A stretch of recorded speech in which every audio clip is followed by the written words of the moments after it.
Hi, I'm Julia and I work with City. I was a project lead for Sugar and Spice Portsmouth and I work with architecture on the daily basis.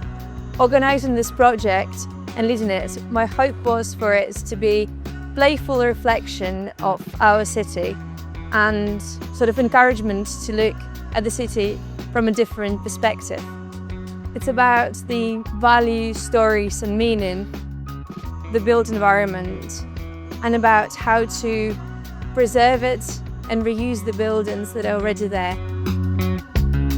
So 2 years ago, me and Julia attended the Gingerbread City in London. They invite architects, they do school workshops, and we were inspired by that. And we thought about it, instead of taking part again, use that cost to maybe start something like that small in this area. Working with students, community groups and local creative, we delivered workshops together with a view of bringing people together to reimagine the city in edible form.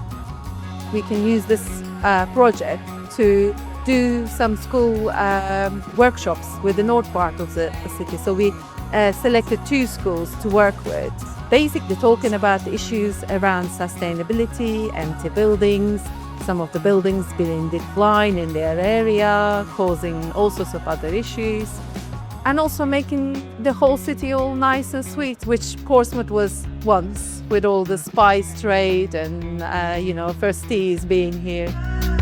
The Sustainable Conservation Trust has been really great for our Year 1 architecture and 3D design students. They have learned a lot about Portsmouth's local history, just thinking about that a little bit more and bringing that into their own work as well. But also working with the gingerbread has been challenging and a really nice new experience and a new material to work with. So they've had a lot of fun and it's been really great. Hi, I'm Liberty Morrison and I am the lead for enrichment for art design at Trafalgar School. Our Year 8 students took part in the workshops for Sugar and Spice.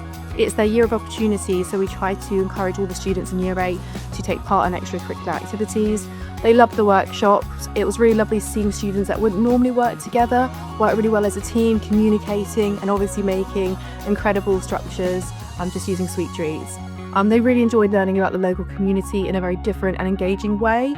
And obviously they've done a really nice entry, which was the Guildhall, and I'm super proud of them. Our exhibition opened at the end of last week. We were very excited to see all friendly, familiar faces. I think there was a lot of funny comments like, oh, is it all edible? But also people who are very impressed and inspired by seeing buildings in this sort of playful and unusual way. With the Pitt Street skate park, we thought it was a perfect place for a gingerbread exhibition where we want to encourage building reuse, because it used to be Sainsbury's and is so beautifully reimagined by Pitt Street into covered skate park. I think it was great to see everyone sort of coming around, taking a look, being curious. It's a skate park built in an old Sainsbury's at the top of Commercial Road, but it's now a creative community hub, and through that, it opens lots of avenues and lots of doors within the creative world. This will be seen by, a very diverse group of people, but a lot more young people that would be going to galleries normally, which I think is really fun looking at it all, and it's very innovative. Yeah, I'm really stoked on this project. I think it's brilliant. It's going to be seen by a very different crowd, and my favourite one's the one of Clarence Beer. It's awesome. It's great work. I mean, gingerbread is quite a humble material, and I think there's something really nice of approaching cities and just making stuff with, I guess, not very flashy materials and tools. I think it really pushes designers and people to approach it in a lot more humanistic way. It's a very leveling and humble material that I think anyone can relate to. We worked with schools on this project, Year 8 students plus some older students doing their A-levels. They looked very proud when they came to see the exhibition with their friends and family, and hopefully they gained confidence in their abilities and gained some guidance on what their projects might look like in the future. Going forwards, we're planning more workshops and heritage skills training with Sustainable Conservation Trust.